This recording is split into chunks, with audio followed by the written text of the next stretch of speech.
¿Qué tal? Buenas tardes, amigos.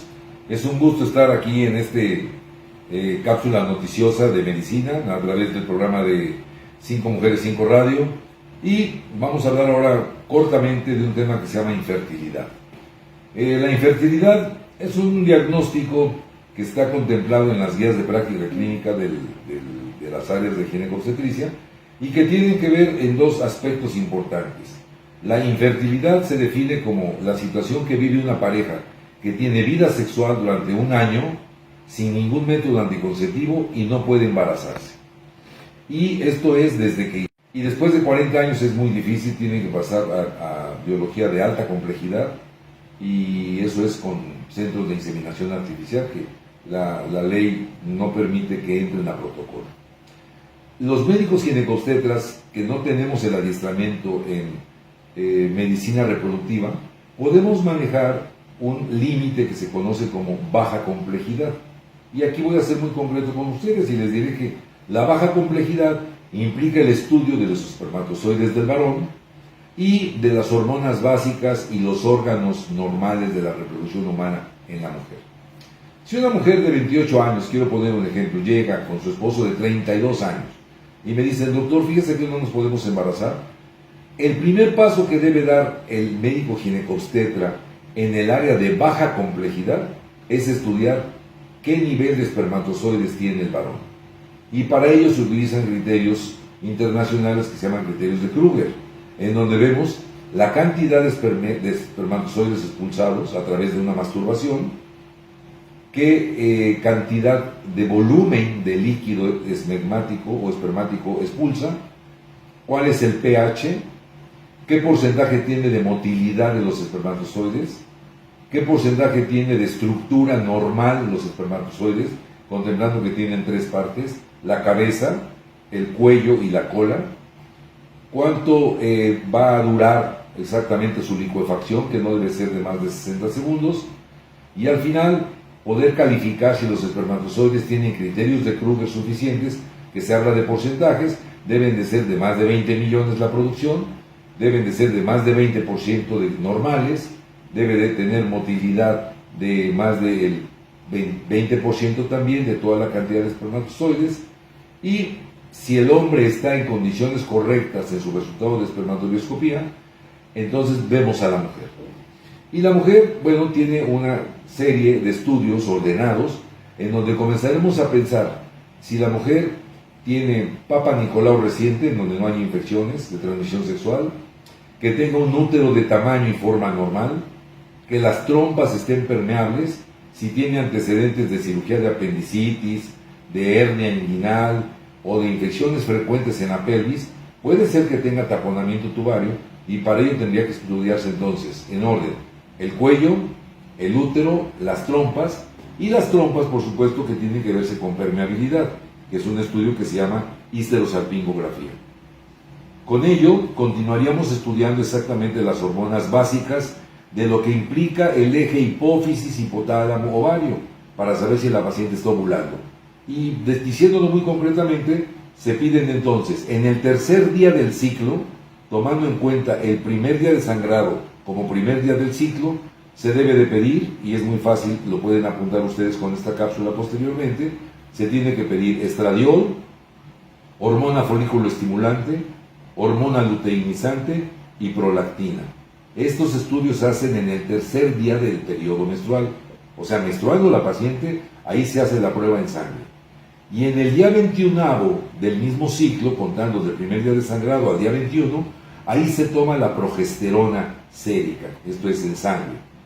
Con esos estudios, el médico, en el nivel de baja complejidad, podemos nosotros encontrar alguna alteración tanto en los espermatozoides del varón como en los órganos femeninos o las hormonas femeninas, para poder nosotros dar alguna alternativa de corrección de los factores que estén alterados.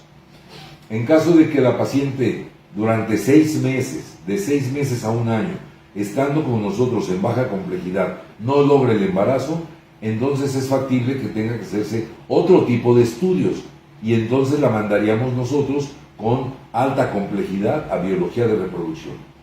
Esto es un porcentaje que debemos considerar que en donde participan la pareja. Mucha gente antes de 1980 pensaba que una mujer que no se podía embarazar era por culpa de la mujer, atribuirle a esterilidad de la mujer. Y ese término se quitó, se sustituyó, en lugar de esterilidad, ahora se conoce internacionalmente como infertilidad. Y es infertilidad de baja complejidad y de alta complejidad. Y ya dijimos los grupos de edades y los porcentajes en donde participan. Internacionalmente se describe que el hombre, en el 38% de los casos de infertilidad de pareja, es quien tiene el problema en los espermatozoides. Vean ustedes qué alto es el porcentaje. En las mujeres, el 42% es quienes tienen problema de órganos ginecológicos o de órganos o de funciones hormonales de lo que tiene que ver con hipófisis, hipotálamo y el eje ovárico. En el 15% participan problemas de los dos, que el varón tenga pocos espermas, poca motilidad, estructuras anormales, y la mujer tenga por ahí unos miomas, tenga síndrome de poliquistes ováricos, que no le dan ovulación, tenga diabetes, tenga hipotiroidismo, tenga lupus eritematoso, que son problemas que a veces provocan infertilidad, y el 5% restante, dice la literatura, que es de causa desconocida. A pesar de que encontremos nosotros resultados perfectamente normales, resulta que no se embarazan las personas. Y parece una cuestión casi curiosa, cuando dejamos a las pacientes, a la pareja, en que ya se aburren porque se conoce como el largo y sinuoso camino de la infertilidad, porque hay que tener mucha disciplina, mucha paciencia, coito programado, a veces damos inductores de ovulación cuando vemos que el estradiol está bajo, a veces damos sustitutos de progesterona cuando la progesterona también en el día 21 vemos que tiene niveles bajos, y a eso se le llama fase lútea inadecuada. Cuando vemos y apoyamos todo eso en baja complejidad, los pacientes se desesperan y dicen: no, doctor, yo quiero que me hagan una inseminación porque se me pasa el tiempo y ya quiero embarazarme. Y entonces sí los pasamos a medicina reproductiva, en donde hay muchos centros en México y en Puebla y en todo el país que tiene que ver con captura de óvulos para poder hacer una fecundación in vitro, o sea, una fecundación artificial. Se captura el óvulo en el día 12, 13 o 14 del ciclo, dando inductores de ovulación a la paciente. Va el varón ese día a hacerse una masturbación al laboratorio, seleccionan los espermas más adecuados, limpian, tiran todos los que están defectuosos o no bien conformados y hacen una inseminación artificial que en siglas en inglés se llama ICSI. Es el método de poner a través de una aguja en microscopio electrónico el espermatozoide dentro del óvulo para que comience la reproducción de mórula en las fases de meiosis y la fase morular. Y entonces la paciente, cuando ya tiene un embrión de 4, 5, 6 días, es inseminado dentro del útero para que se genere el desarrollo del embarazo.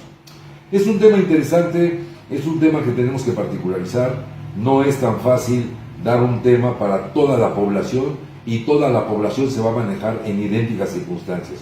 Hay que ver si la paciente es obesa, si es fumadora, si es tomadora, si el hombre tiene adicciones, si huele pesticidas, si está con solventes en centros de pintura, porque eso puede alterar los resultados de la espermatozoidoscopía.